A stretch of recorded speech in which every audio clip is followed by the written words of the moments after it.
Assalamualaikum warahmatullahi wabarakatuh. Saya Seli Ayu Ramawati dari Prodi Pendidikan Khusus Universitas Negeri Jakarta. Dalam video ini, saya ingin membagikan materi tentang learning disabilities secara spesifik untuk memenuhi tugas ujian tengah semester pada mata kuliah pendidikan anak kesulitan belajar. Apa yang harus kamu ketahui tentang learning disabilities?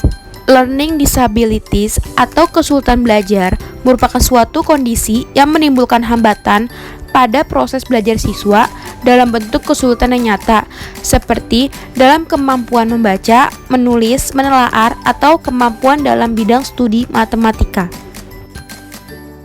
Karakteristik anak kesulitan belajar dikelompokkan menjadi dua hal. Yang pertama, kesulitan dalam kemampuan dasar akademik, seperti kesulitan dalam membaca, kesulitan dalam menulis, kesulitan dalam mengeja, kesulitan dalam berhitung, kesulitan dalam penguasaan bahasanya. Disleksia atau anak yang mengalami kesulitan membaca mempunyai ciri-ciri yaitu perkembangan kemampuan membaca terlambat, kemampuan memahami isi bacaan rendah, dan anak sering mengalami banyak kesalahan saat membaca. Disgrafia atau anak yang mengalami kesulitan dalam menulis.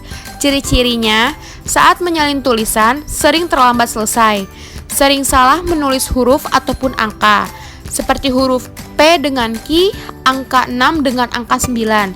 Hasil tulisannya jelek dan tidak terbaca. Tulisannya banyak yang salah, terbalik, atau huruf hilang, dan sulit menulis dengan lurus pada kertas tabar garis. Diskalkulia atau kesulitan dalam memahami matematika. Ciri-cirinya, sering sulit membedakan tanda-tanda, sulit mengoperasikan hitungan atau bilangan, sering salah membilang dengan urut, sering salah membedakan angka, dan sulit membedakan bangun-bangun geometri. Yang kedua, karakteristik dalam kesulitan pada aspek perkembangannya, seperti kesulitan dalam memusatkan perhatian dan kontrol perilaku, kesulitan dalam perseptual motorik, kesulitan dalam mengingat dan koordinasi, dan kesulitan dalam penyesuaian dirinya. Kesulitan belajar dalam keterampilan nonverbal, seperti kesulitan dalam menafsirkan ekspresi wajah dan isyarat pada interaksi sosialnya, kesulitan menggunakan bahasa dengan tepat dalam situasi sosial, kesulitan dalam koordinasi fisik, kesulitan dalam keterampilan motorik halus seperti menulis, kesulitan dalam perhatian dan perencanaan pengorganisasian, dan kesulitan dalam pemahaman membaca tingkat tinggi atau ekspresi tertulis yang biasanya muncul pada siswa sekolah dasar. Cara pelaksanaan mengidentifikasi anak dalam kesulitan belajar. Pertama, pendidik dapat menandai murid dalam suatu kelas atau dalam satu kelompok yang diperkirakan mengalami kesulitan belajar dengan cara membandingkan nilai peserta didik dengan nilai KKM atau rata-rata kelas. Yang kedua, pendidik dapat melokalisasikan letak kesulitan belajar peserta didik pada bidang studi tertentu dan bagian ruang lingkup materi pelajaran yang mengalami kesulitan.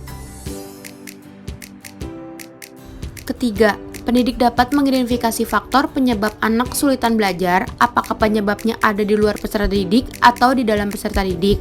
Keempat, pendidik dapat membuat alternatif bantuan atau prognosis. Dan kelima, pendidik dapat melakukan tindakan remedial atau membuat referral.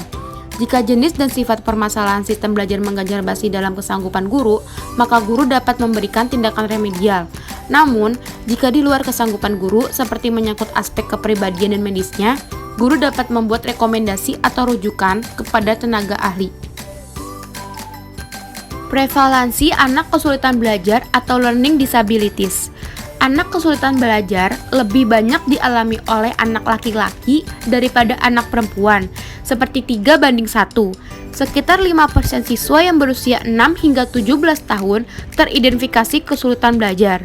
Prevalensi meningkat lebih dari 2 kali lipat sejak 1977 dikarenakan keengganan untuk menyalahkan masalah dengan pengajaran, perubahan sosial budaya seperti kemiskinan dan stres, dan label lebih disukai daripada intelektual disabilitas. Penyebab anak kesulitan belajar atau learning disabilities.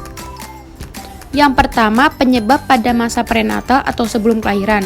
seperti mengkonsumsi narkoba atau alkohol selama kehamilan, ketidakcocokan resus dengan ibu jika tidak diobati, dan penyakit atau cedera. Yang kedua, pada masa perinatal atau setelah kelahiran, seperti kelahiran prematur, proses persalinan lama atau anoksia, kekurangan oksigen, dan berat badan rendah saat lahir. Dan ketiga, pada masa postnatal atau setelah kelahiran, seperti cedera kepala, kekurangan zat makanan seperti gizi dan nutrisi pada bayi, dan keracunan pada anak seperti menelan obat berlebihan atau overdosis. Cara-cara mengakomodasikan peserta didik dalam kesulitan belajar. Pertama, biarkan siswa mendemonstrasikan pembelajaran di berbagai cara seperti visual, auditori, dan taktil. Kedua, sediakan waktu ekstra untuk mengerjakan pekerjaan atau tes atau tugas. Ketiga, berikan sesi kelas pencatat atau rekaman audio. Keempat, gunakan pembelajaran video dengan teks atau buku teks audio. Berbagai strategi pengajaran pada peserta didik dalam kesulitan belajar, seperti pendidik dapat membuat instruksi pengajaran dengan sederhana dan jelas. Ajarkan siswa menggunakan strategi memori, gunakan representasi pada peserta didik, berikan kesempatan untuk mempraktikkan apa yang telah mereka pelajari, berikan pengajaran siswa untuk melacak bagaimana mereka belajar dan merekam kinerja mereka atau pemantauan diri, dan berikan penghargaan dan dorongan maupun pujian pada mereka ketika mereka melakukan sesuatu dengan benar dan baik. Perencanaan transisi anak kesulitan belajar. Meskipun perencanaan transisi telah diamanatkan untuk semua siswa penyandang disabilitas selama lebih dari 10 tahun, hasil dari sejumlah penelitian baru-baru ini menunjukkan bahwa banyak remaja dengan learning disabilities memang mengalami kesulitan dalam melakukan transisi ke kehidupan dewasa, termasuk masalah yang berkaitan dengan kelanjutan untuk bekerja maupun kelanjutan untuk ke perguruan tinggi. Maka dengan itu, berbagai perencanaan transisi untuk learning disability sangat penting bagi mereka, seperti persiapan bekerja, yaitu dengan kemampuan dasarnya, keterampilan fungsional, dan persiapan untuk perguruan tinggi, yaitu berikan dukungan lanjutan, rajinlah untuk konsultasi, dan atur strategi belajar dengan baik. Sekian pemaparan materi tentang learning disabilities dari saya yang semoga bermanfaat untuk semua yang telah menontonnya. Terima kasih. Wassalamualaikum warahmatullahi wabarakatuh.